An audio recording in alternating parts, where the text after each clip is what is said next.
शाह साहब खुद शादी पर नहीं आए, लेकिन बेटी और बहू को भेज दिया नाचने के लिए।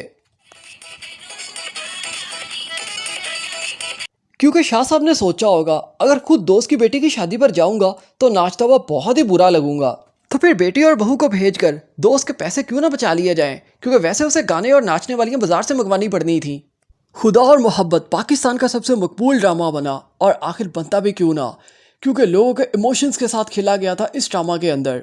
इस ड्रामा का स्टार्ट ही मज़ार दिखाने से हुआ था, और फिर एक पहुंचे हुए बाबा जी भी दिखाए गए। वैसे तो लोग पहुंचे हुए बुजुर्गों के पास खुद जाते हैं, लेकिन इस ड्रामे का बाबा खुद लोगों के पास आता था।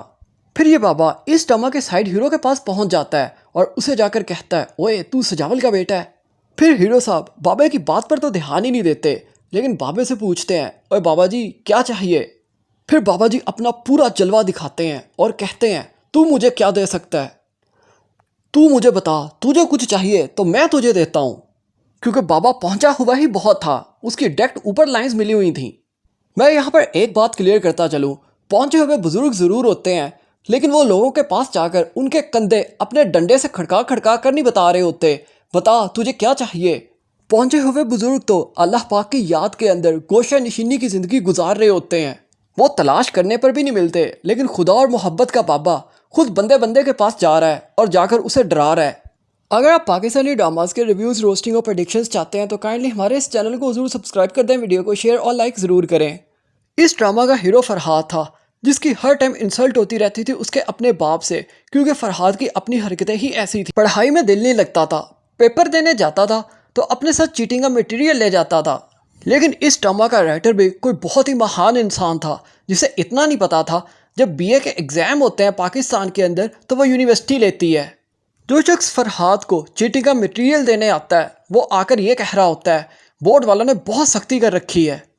अब इन्हें कौन बताए, इंटरमीडिएट तक सिर्फ बोर्ड होता है, उसके बाद जितने भी एग्ज़ाम होते हैं वो यूनिवर्सिटी ले रही होती है।